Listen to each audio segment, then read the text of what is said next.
اولین باره که LCD روی کیس هندزفریه و میتونی همه کار باش بکنی، نوتیفیکیشناتو ببینی کی داره بهت زنگ میزنه، ریجکت کنی، جواب بدی و در واقع بدون گوشیت همه کار رو با کیس هندزفریت انجام بدی. حالا تا آخر ویدیو همراه ما باشید.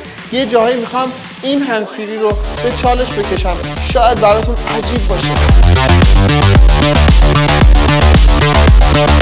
سلام میلاتلی عزیز، JBL تور پرو 2 اینجاست، پرچمدار JBL و اولین هندزفری که روی کیسش صفحه نمایشگر داریم. یه صفحه نمایشگر لمسی و رنگی که قابلیت‌های مختلفی داره که تو طول ویدیو کامل بررسیش می‌کنیم، ببینیم این یه مزیته که اضافه شده یا نه خیلی چیز خاصی نیست و بیشتر یه ویژگی فانتزیه که اضافه شده به یه هندزفری. و از این به بعد هندزفری‌ها کلا قرار صفحه نمایشگر داشته باشن یا نه احتمالاً شاید فقط بعضی هندزفری‌های پرچمدار بخوان این ویژگی رو داشته باشن. همه این مسائل رو تو طول ویدیو بررسی می‌کنیم. منتها همین الان به کانال هیلاتل رو سابسکرایب بکنید و ویدیوهایی که اونجا هست رو ببینید. کلی ویدیو بررسی گجت و ابزار دیگه هست. وقتی LCD رو کیس هندزفری داریم از طراحی نمیشه شروع نکنیم. بریم سراغ طراحی این هندزفری. حتما LCDش براتون جذابه که چطوریه، رنگیه یا نه؟ بله رنگیه. دوم اینکه لمسیه. دو بار که روش بزنید روشن میشه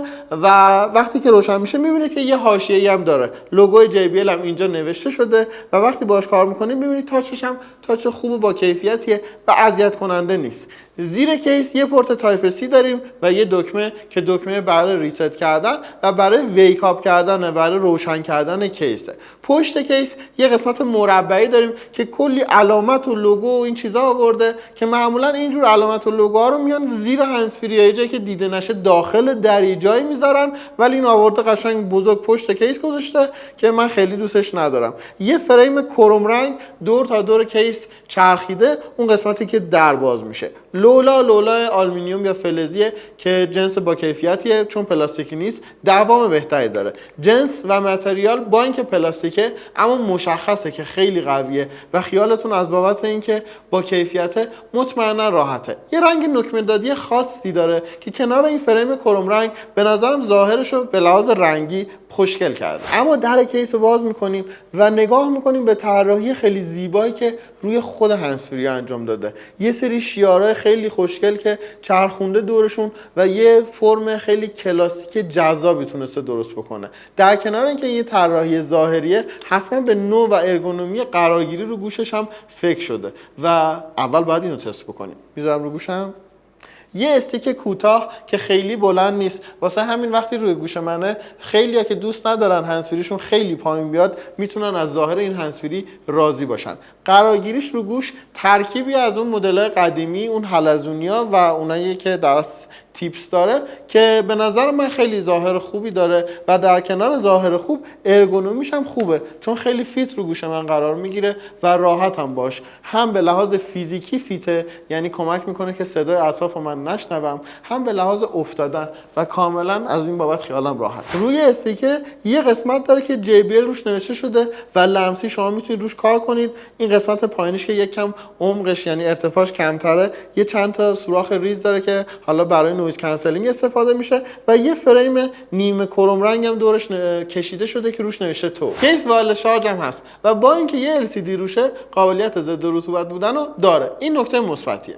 اما این LCD باعث شده که باتری قوی تری بخوان توش کار کنن و دوباره باعث شده که وزنش و سایزش بره بالا که من اینو خیلی نمیپسندم، ولی شاید هم چاره‌ای نبوده. وزنش 73 گرمه و به نظرم این کیس برای کیس هندزفری که بخوام تو جیب یا مثلا تو کیفتون بذارید یه مقدار بزرگه. بریم یه نگاه نزدیکم به نمایشگر این بندازیم. اول از همه که لمسش لمس خوبیه و توی صفحه لاک اسکرین که والپیپر رنگی داره شما میبینید که یه مقدار رفرش ریتش پایینه و خیلی نرخ به‌روزرسانی تصویر در واقع بالا نیست. البته اصلا صفحه نمایش بدی هم نیست، ولی خب عالی نیست.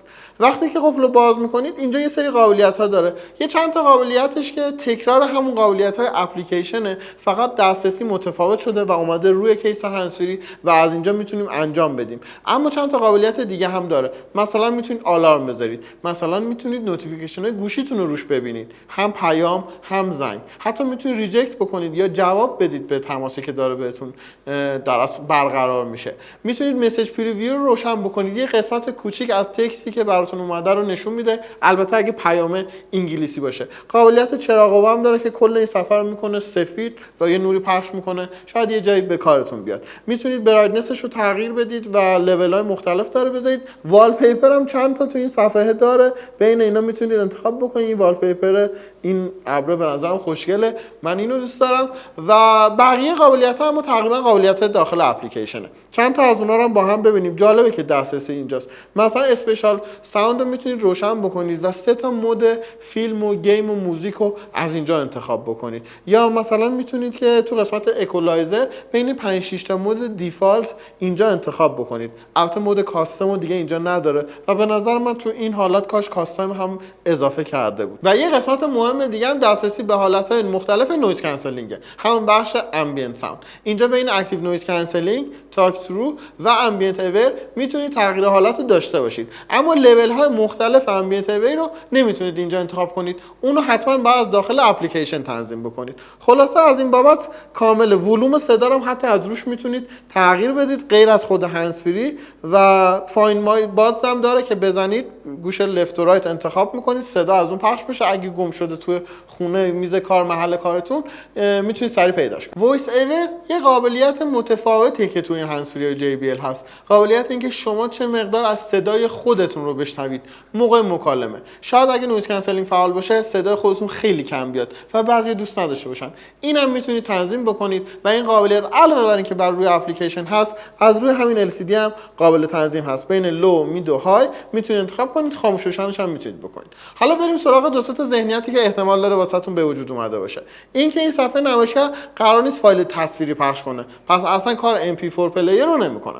دوم که حتی عکس کاور یا بنر هم نمیتونه نشون بده، یعنی اگه شما یه موزیک، یه ترک دارید پخش میکنید، نمیتونه عکس کاور اونو داشته باشه. و سومیش که دیگه خیلی عجیبه، اینه که حتی اسم موزیک هم نمیاره بنویسه یا پخش کنه یا اینطوری رد بشه، که به نظر من این نداشتن ویژگی های اینطوری یکم عجیب و غریبه. نمایشگر داری و قراره که درست به عنوان پلیر عمل بکنی دیگه، حداقلش اینه اسم اون ترک رو ما ببینیم دیگه. یعنی اسم ترک هم فقط میزنیم نکس، پریویس، پلی و پاز، حتی نمیفهمیم که آهنگ بعدی یا قبلی چیه. یه موقع آدم میخواد اینو انتخاب بکنه سریع قبل از اینکه پلی بشه، سریع مثلا بری فلان آهنگی که دوست داری از فلان خواننده. این اسم اگه بود خیلی باحال‌تر میشد استفاده از این LCD روی کیس هست. پکیج مربوط به باتری پکیج قویه. 40 ساعت مجموع پلی تایم، 10 ساعت هندز فریا و 30 ساعت کیس. جمعش خیلی عدد بالاییه، البته با صدای کمه. حالا اگه نویز کنسلینگ روشن باشه این عدد به 8 و 24 کاهش پیدا میکنه و با ویژگی فست شارژی که داره تو 15 دقیقه فقط اگه شارژ نداشته داشتید میرفتید بیرون میتونید به اندازه شارژش کنید که 4 ساعت باهاش موزیک گوش بدید و اینم عدد خیلی خوبیه. کلا هم شارژ شدنش سریعه، به نسبت 2 ساعت طول میکشه که فول شارژ بشه و این زمان خیلی بالایی. اما بریم سراغ کیفیت صدای هندز فری پرچمدار JBL و ببینیم که انتظارات ما رو تونسته برآورده کنه یا نه. در رابطه با ولوم صدا باید بگم که ولوم خوبی داره. البته این قضیه بولد شده که ولوم هندز فری رو تنظیم میکنن تا به شنوایی شما آسیبی نرسه و دیگه قرار نیست ولوم خیلی عجیب و غریب بالا رو شما تجربه بکنید، چون به گوشتون آسیب میرسه و سلامتی شما مهمه. دومین مسئله اینه که کیفیت صدای خیلی خوبی داره، تفکیک صدا به اندازه است و جوری که شما هیچ جای دیستورشن احساس نمی‌کنید، هیچ جا احساس نمی‌کنید که نمیتونه از پس کار بر بیاد. مخصوصا وقتی اکولایزر رو تغییر بدید احساس می‌کنید که چقدر عملکرد خوبی داره نسبت به تغییر اکولایزر و این نشون دهنده اینه که دقیقاً توی تفکیک صدا خیلی کارای بالایی داره که میتونه با این تفاوت زیاد اکولایزر رو تغییر بده. بیس با وجود اینکه خیلی قویه اما بیرون زده از آهنگ نیست و عمیق و نرم روی موزیک میشینه و احساس میکنید که یه بیس خیلی نرم رو دارید گوش میدید و ازش لذت میبرید. مجموعه این ویژگی‌هایی که توی حجم صدا، بیس و تفکیک یه صدا خیلی خوب و با کیفیت رو تولید میکنه و آدمو راضی میکنه و آدم لذت میبره از شنیدن موزیک باش. اگه بخوام یه مقایسه با بقیه برندها هم بکنم باید بگم در حد اپل ایرپاد پرو و در حد بیتس مدل فیت پرو یا پاور بیتس پرو کاملا میتونه انتظارات رو برآورده کنه. اما یه نکته ای هست، این پرچمدار JBL تقریبا 12 میلیون تومان قیمتشه و تو JBL ما دو تا مدل خفن دیگه هم داریم، لایو پرو 2 و تون فلکس. ویدیو بررسی هر دو تو کانال یوتیوب اون هست و جالب اونا با قیمت نصف این تقریبا همین صدا رو دارن. در واقع نکته اینه که وقتی میاد تو مقام مقایسه و نگاه به قیمتش یه مقدار اون انتظارات ما انگار بیشتر میشه. میگیم خب یه هنسفری 7 چانی قبلا داشتی صدای خیلی خوبی داشته اسمش لایو پرو 2 بوده، خب این 4 تومن 5 تومن گرونتره. اگه فقط بحث LCD باشه دیگه الان منو نمیتونه راضی بکنه. میخوام صدای بهتری هم بشنوم، میخوام یه صدای خفن‌تر باشه، میخوام یه صدایی باشه که لایق اسم JBL و پرچمدار باشه، یه صدای بهشت مانند باشه و برسیم نزدیک برند بوز که متاسفانه این اتفاق نمیفته. از این بخش رد بشیم بریم سراغ مکالمه. برای مکالمه خوب تو طول روز مهمه که هنسفری استیک داشته باشه که این داره و مهمه که صدای شما رو خیلی قوی و واضح بتونه برای طرف مقابل ببره و صدای طرف مقابل هم خیلی بلند برای شما پخش بکنه.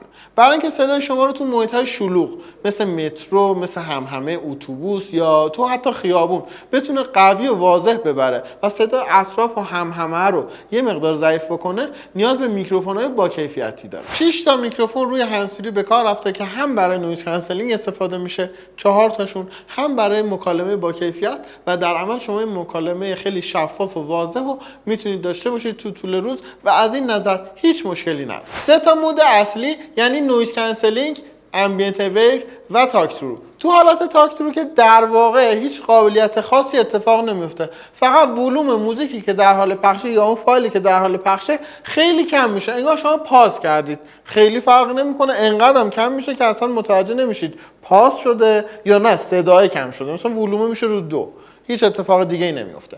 تو حالت امبینت ویر قراره که شما صدای دور و برتون رو بشنوید، مثلا به درد کجا میخوره، دارید توی خیابون پیاده روی میکنید، خب لازم صدای موتور، وسیله نقلیه یا ماشین رو بشنوید، چون اگه نشنوید خطرناکه. میتونید لولش رو تنظیم بکنید از کم تا زیاد که رو حالت وسط بذارید و تا یه حدی خوب عمل میکنه، صدای اطرافو میتونه که تا یه حدی واسه شما درست پخش بکنه که شما متوجه باشید دور و برتون چه خبره، نسبت به فضای اطراف خودتون آگاه باشید. نویز کنسلینگ هم نویز کنسلینگ خیلی قویه، بیشتر صداهای اطرافو میتونه حذف بکنه. اگه موزیک در حال پخش بشه تقریبا میتونم بگم عملکردش خیلی خوب به چشم میاد و شما صدای از بیرون نمیشنوید. اما اگر موزیک در حال پخش نباشه تا یه حدی بالاخره صدای اطرافو میشنوید، ولی با ولوم خیلی کمتر و یه حالتی که اصلا آزرده نمیشید، اذیت نمیشید و صداهای اگه اذیت کننده است یا تو مخیه تقریبا شما بی اثرش کردید. هنسفری خیلی راحت و بی دردسر به گوشتون وصل میشه، ولی جالبه که به دو تا گوشی همزمان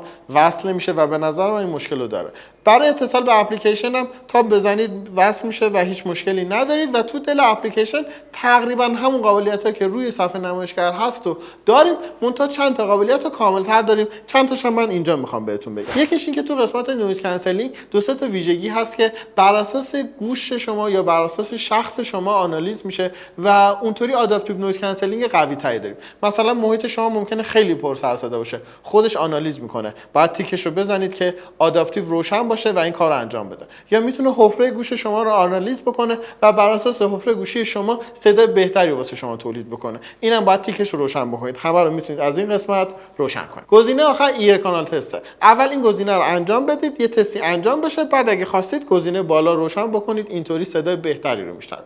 از این قسمت کلا میایم بیرون. یکم پایین‌تر پرسونیفی. اینجا یه الگوی شنوایی برای شما تولید میشه که خودتون اول باید تستش رو انجام بدید، یه صدای پخش میشه واسهتون، بعد میگه که تا کجا میشنوید این داستانا، در نهایت یه الگوی خودش میسازه و از اون به بعد صدای بهتری رو براتون تولید میکنه. حتما این کارو کنید، کمک میکنه به بهبود کیفیتی که از هندزفری میشنوید. اینو قبلا تو اپلیکیشن برای لایو پرو 2 هم نشونتون داده بودم. شخصی سازی حرکتایی که روی هندزفری انجام میدیدم یه چیز طبیعیه که نیاز هست و شما میتونید انتخاب بکنید گوش چپ و گوش راست هر کدوم با چه حرکتی چه کاری انجام بده که این کارم میتونید انجام بدید. یکی دو تا آپشن دیگه هم داره که توی اپلیکیشن به خیلی مهم نیست و کامل‌ترم توی لایو پرو 2 گفتم، اما دستور صوتی هم داره و به کمک دستور صوتی خیلی از کارها و قابلیت‌ها رو میتونید که گفتاری بهش بگید و اون انجام بده. رسیدیم به جمع‌بندی هیلاتلی. بعد بهتون بگم حس من وجود LCD روی کیس هندزفری اینه که چیز باحالیه، ولی به نظرم خیلی مداوم اینو نمیبینیم و یه چیزی که گذرا یا تک و توک رو بعضی هندزفری‌ها میبینیم و قرار نیست از این به بعد همه هندزفری‌ها یه نمایشگر داشته باشن.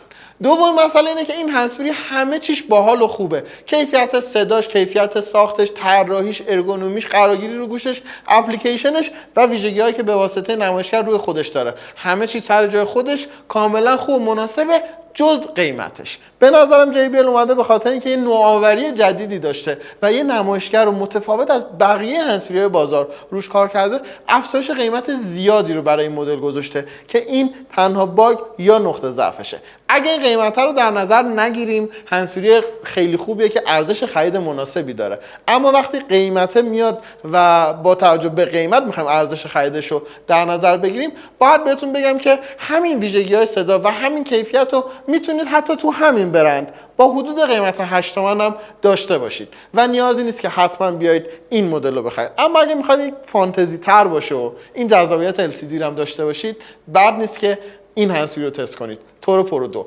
امیدوارم این ویدیو رو دوست داشته باشید و واسه ما کامنت بذارید که نظرتون راجع به نمایشگر روی هندزفری یا روی کیس هندزفری چیه.